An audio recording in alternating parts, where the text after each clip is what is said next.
Al-Mukarram Dr. Kiai Haji Adi Hidayat LCMA, kami persilahkan dengan hormat.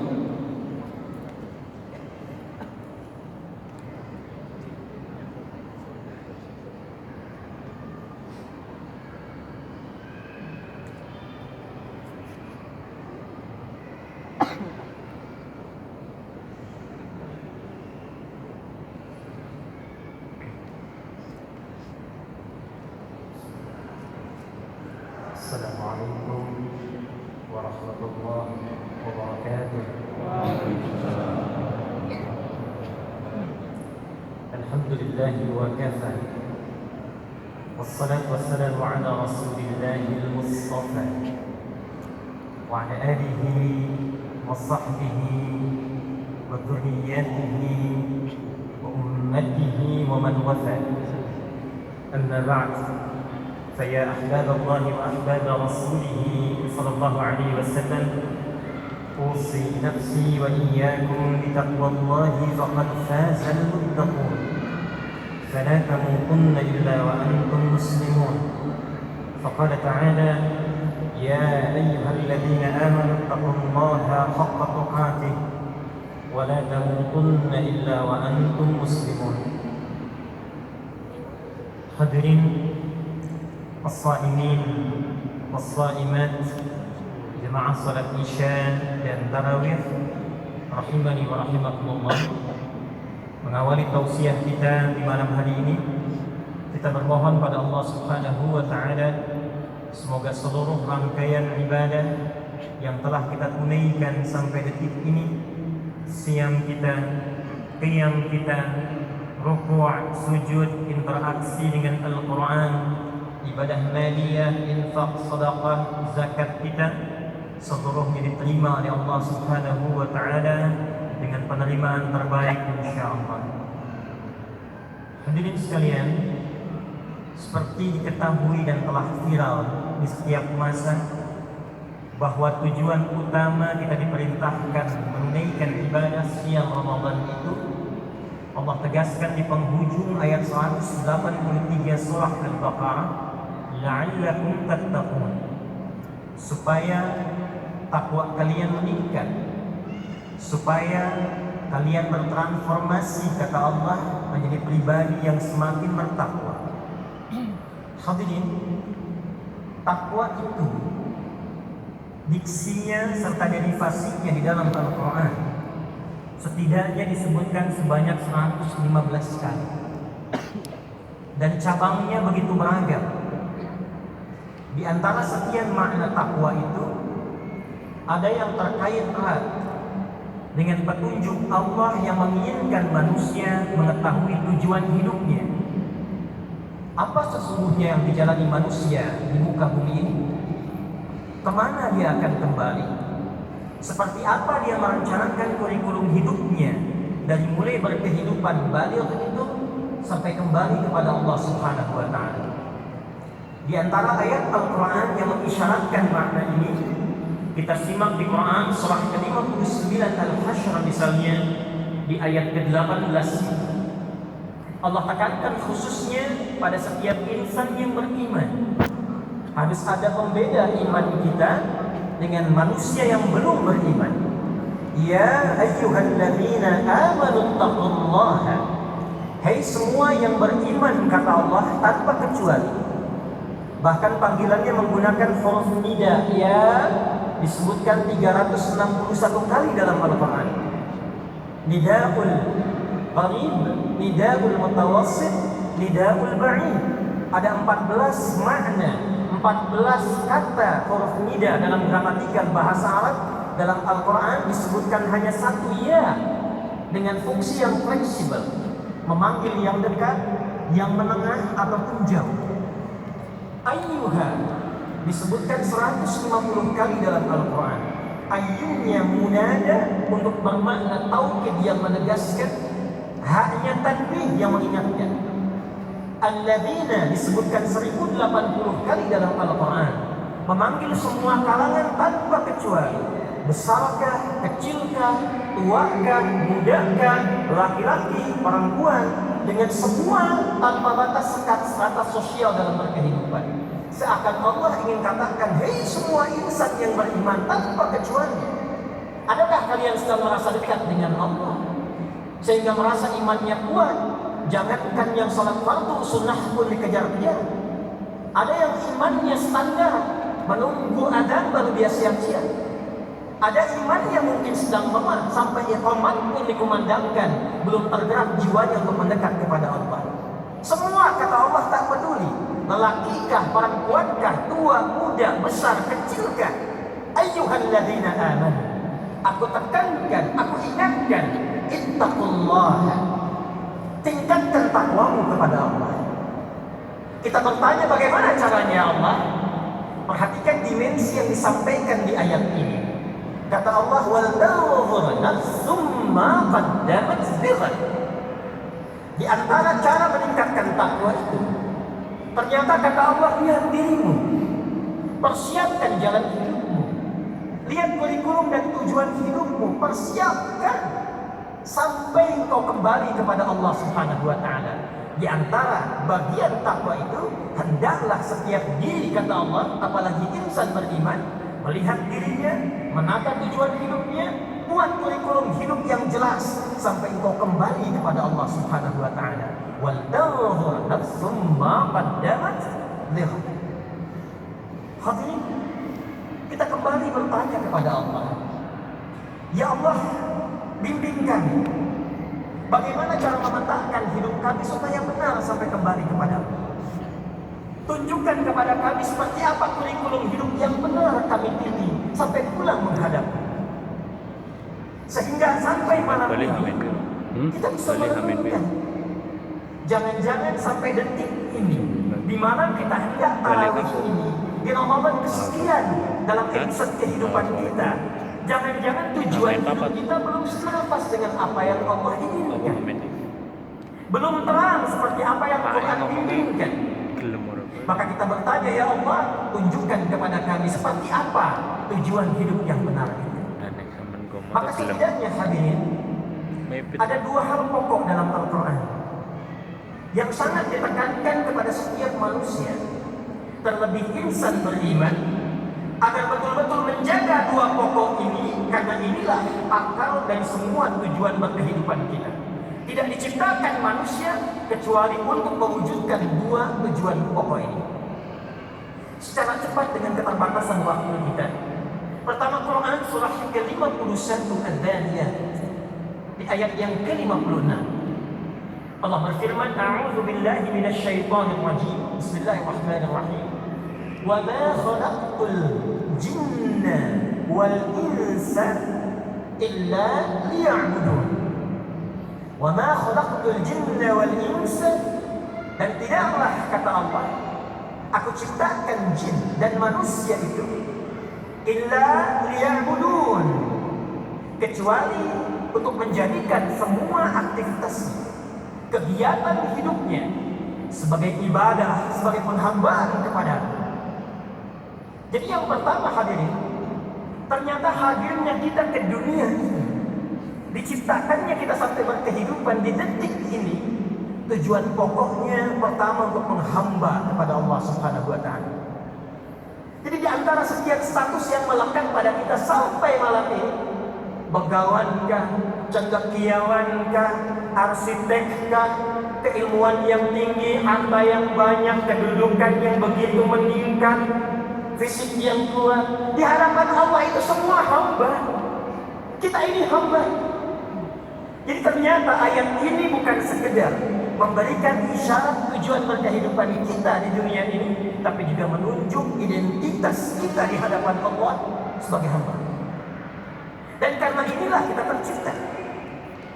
Ada persoalan besar ketika makhluk bernama Azazil dari kalangan jin yang sangat dihormati di alam langit, bahkan sampai malaikat pun menghormatinya. Ibadahnya luar biasa, zikirnya tinggi. Tapi ketika dia bergeser dari fitrah kehidupannya, misi hidupnya untuk menghamba kepada Allah, maka berubah namanya dari hamba yang taat, jin yang taat, Azazil yang terhormat di alam langit, berubah menjadi iblis. Quran surah ke-18 Al-Kahf di ayat ke-50. Wa idh qulna lil malaikati isjudu li adama fasajadu illa iblis. Siapa iblis itu? Kana minal jinni fa fasaqa an amri rabbih. Iblis itu termasuk kalangan jin yang berbuat fasik. Lawan dari fasik itu taat. Jadi jin ini asalnya taat, asalnya banyak zikir, asalnya ibadah. Hanya ketika keluar dari identitas kehambaannya kepada Allah, maka keluarlah dia dari rahmat Allah Subhanahu wa taala. Quran surah ke-7 Al-A'raf di ayat yang ke-12. Qala ma mana'aka alla tasjuda idh amartuk. Hei, kenapa engkau tidak mau sujud, kata Allah, ketika aku perintahkan? Jadi persoalannya bukan karena sujudnya, hormatnya kepada Adam. Kata Allah, ini perintahku. Saya Tuhan, saya Rabb, kamu hamba. Sifat hamba itu mesti membuktikan kehambaannya kepada Allah. Namanya hamba pasti punya sifat menghamba. Untuk membuktikan kehambaannya itu, dia harus patuh pada Tuhannya. Makanya kata Allah, kenapa kamu nggak patuh kepadaku? Bukan persoalan adamnya, bukan persoalan hormatnya, persoalannya engkau hamba, aku Tuhan. Qala ana khairum minhu khalaqtani min narin wa khalaqtahu min tin. Aku lebih hebat dibandingkan dengan Adam. Kau ciptakan aku dari api, kau ciptakan Adam dari tanah. Tidak level, tidak layak. Yang diciptakan dari materi yang lebih hebat, hormat kepada yang lebih rendah. Qala fakhruj, keluar dari penghambaan kepada Allah dan ancamannya tinggi. Karena itulah hadirin, misi pertama diutusnya semua rasul dari mulai Nabi Nuh alaihissalam, karena Adam Nabi, Nuh diutus pada kalangan umat pertama, sampai Nabi Muhammad SAW. Misi yang paling utama, yang paling pokoknya, menerangkan, mengingatkan kembali penghambaan kita kepada Allah Subhanahu wa taala. Jangan sampai tidak sadar sampai detik bahwa kita itu hamba. Kita akan pulang, kita akan meninggal dan mempertanggungjawabkan penghambaan kita di hadapan Allah Subhanahu wa taala. Karena itulah untuk membuktikan penghambaan kita kepada Allah, diperintahkanlah dengan turunan dari ibadah itu yang diantaranya disebut dengan salat. Dan jangan salah Pak Ibu, semua Nabi salat, semua Rasul salat. Nabi Musa ketika diperintahkan oleh Allah saat menerima risalah, itu kalimatnya terikat penghambaan kepada Allah dengan salat. Quran surah ke-20 Taha ayat yang ke-14. Innani anallah la ilaha illa ana fa'budni. Kata Allah, saya tegaskan, saya Allah. La ilaha illa ana, gak ada Tuhan yang layak dipertuhankan kecuali saya. Ketika engkau mempertuhankan saya, kata Allah, engkau hamba. Fa'budni, maka buktikan penghambaanmu dengan menyembah. Bagaimana caranya ya Allah? Wa aqimis salata li dzikri. Tunaikanlah salat supaya engkau ingat engkau itu hamba. Karena itu Nabi Musa salat, Nabi Isa salat. Quran surah 19 ayat ke-33. Wa ja'alani mubarakan aina ma kuntu wa awsani bis salat. Nabi Zakaria salat. Quran surah ketiga ayat 38 sampai 39. Ayat 39-nya, fanadatul malaikatu wa huwa qa'imun yusalli fil mihrab. Nabi Ismail, kakek moyangnya Nabi Muhammad SAW, ke-29 salat, bahkan minta keluarganya salat. Wa kana ya'muru ahlahu bis salat. Quran surah 19 ayat ke-55. Dan tahukah Anda, saya, kita semua, Nabi Muhammad SAW menerima perintah salat, itu kalimatnya dengan hamba. Statusnya hamba, bukan rasul. Statusnya makna hamba, bukan nabi. Quran surah ke-17 ayat yang pertama. Bila imam kita tadi bacakan sampai ayat 84, buka ayat pertamanya. Subhanalladzi asra bi'abdihi, bukan binabiyhi, bukan birasulihi, bi'abdihi lailan minal masjidil haram ila al-masjidil aqsa alladzi barakna hawlahu. Karena itu di syarahnya Sahih Muslim nomor 162 itu perjalanan menuju Allah sampai menerima perintah salat untuk menegaskan status kita sebagai hamba. Karena itulah dalam sholat kita menegaskan diri kita hamba. 17 kali kita bacakan Iyyaka na'budu wa iyyaka nasta'in. Apa kaitan dengan siang Ramadan? Di antara rangkaian ayat puasa itu ada satu ayat yang mengingatkan kembali untuk sadar saat Ramadan kita ini hamba. Al-Baqarah ayat 186. Ayat puasa merangkai dari ayat 183 sampai 187. Di ayat 186-nya status kita diingatkan lagi oleh Allah Subhanahu wa taala. Wa idza sa'alaka 'ibadi 'anni fa inni qarib. Ujibu da'watad da'i idza da'an falyastajibu li wal yu'minu bi la'allahum yarshudun. Dan Muhammad sallallahu alaihi wasallam, jika ada di antara hamba-hambaku bertanya padamu untuk berdoa, minta mohon padamu. Ini ayat menengahi pertengahan ayat Ramadan. Seakan memberi pesan kepada kita sebagai penutup tausiah ini. Coba renungkan diri kita sampai Ramadan ini. Sampai malam ini. Temukan hakikat kehidupan kita. Jangan-jangan selama ini sukses dunianya, Masya Allah. Hartanya luar biasa. Ada yang menyebut dengan crazy rich. Mobilnya, rumahnya mewah, karirnya sukses, kedudukan tinggi. Tapi nggak salat, nggak punya nilai di hadapan Allah. Anda ilmu tinggi, nggak salat, nggak ada nilai di hadapan Allah. Jabatan tinggi, nggak salat, nggak punya nilai di hadapan Allah. Karena itu setan, hadis Muslim nomor hadis 81 dari sahabat Abu Hurairah radhiyallahu taala anhu qala Rasulullah sallallahu alaihi wasallam idza qara'a ibnu adam as-sajdata fasajada i'tazala asy-syaitanu faqala wailun li. Di Sunan Ibnu Majah, wailah. Kalau ada anak Adam kemudian baca surat As-Sajdah kemudian sujudnya, setan lalu menepi dan dia menangis di dirinya berkata, celaka aku, celaka aku. Umirtu Adam liyasjuda fasajada falakhala al-jannah ay falakul jannah wa umirtu an asjuda fa abaitu fa alayya an-nar. Anak Adam disuruh sujud, dia sujud, selamat, dia masuk surga. Aku dulu pernah diminta menghamba kepada Allah untuk sujud, aku menolak, maka bagiku neraka. Karena itu hadirin, tidak banyak yang ingin kami pesankan malam hari ini. Jaga salat. Karena status ini akan menentukan keadaan kita di hadapan Allah Subhanahu wa taala. Al-farqu bainal mu'min wal kafir tarkus salat. Kata Nabi, perbedaan utama insan beriman yang taat dengan orang yang ingkar di hadapan Allah itu salatnya. Wa qala Rasulullah sallallahu alaihi wasallam, "Inna awwala ma yuhasabu bihi al-'abdu yawm al-qiyamati as-salah. Idza salahat salaha al-jasad kullu, salaha sa'iru 'amali, wa idza fasadat fasada sa'iru 'amali." Amal pertama yang akan dihisab oleh Allah di hari kiamat kelak adalah salatnya. Jika salatnya benar, maka indikator baik semua amal lainnya. Tapi jika salatnya bermasalah, maka ada masalah besar untuk amalan-amalan yang lainnya. Karena itu mari kita tingkatkan salat kita di bulan Ramadan ini. Dan kabar baiknya kami tutup, Nabi SAW menyampaikan dalam hadis sahih Muslim nomor hadis 700 yang ke-60, Al-Bukhari nomor hadis 1910, an Abi Hurairah radhiyallahu ta'ala anhu qala Rasulullah sallallahu alaihi wasallam, man shama ramadhana imanan wa ihtisaban ghufira lahu ma taqaddama min dhanbihi wa man qama lailatal qadri ay wa man qama ramadhana imanan wa ihtisaban ghufira lahu ma taqaddama min dhanbihi. Siapa yang menunaikan puasa, ditunaikan dengan iman, sungguh-sungguh, tulus, ikhlas, bermuhasabah, ingat dosa, minta ampun sama Allah, maka Allah berkenan mengampuni semua dosa yang pernah ia kerjakan sampai detik puasa itu.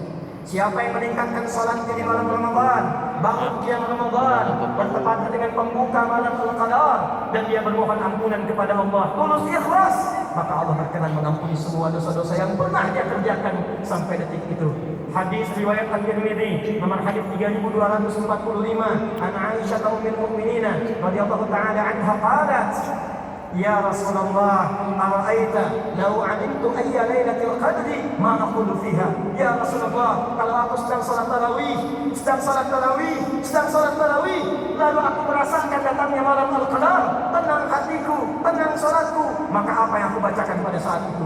Quli, kata Nabi, sekaligus menutup tausiah kita, perhatikan, diijazahkan langsung dari Nabi sallallahu alaihi wasallam, bacakan ini di setiap jeda-jeda salat tarawih, bacakan ini hadirin sekalian. Quli, kata Nabi, katakanlah hai Aisyah, katakanlah Allahumma innaka afuwwun karim tuhibbul afwa fa'fu anni. Allahumma innaka afuwwun karim tuhibbul afwa fa'fu anna. Allahumma innaka afuwwun karim tuhibbul afwa fa'fu anna. Allahumma taqabbal minna innaka antas sami'ul 'alim wa tub 'alaina innaka antat tawwabur rahim. Taqabbal minna siyamana wa qiyamana wa ruku'ana wa sujudana wa tammim taqsirana ya Allah ya arhamar rahimin. Sallallahu ala sayyidina Muhammad wa ala alihi wa sahbihi ajma'in. Wa akhiru da'wana subhanaka Allahumma rabbana wa bihamdika ashhadu an la ilaha illa anta nastaghfiruka wa natubu ilayk. Allahumma ighfir lana rahmataka narjuha ya arhamar rahimin biyadikal khair innaka ala kulli shay'in qadir. Wa akhiru da'wana alhamdulillahi rabbil alamin. Allahumma waffiqna aqwamit thariq fastabiqul khairat. Assalamu alaikum warahmatullahi wabarakatuh. صلوا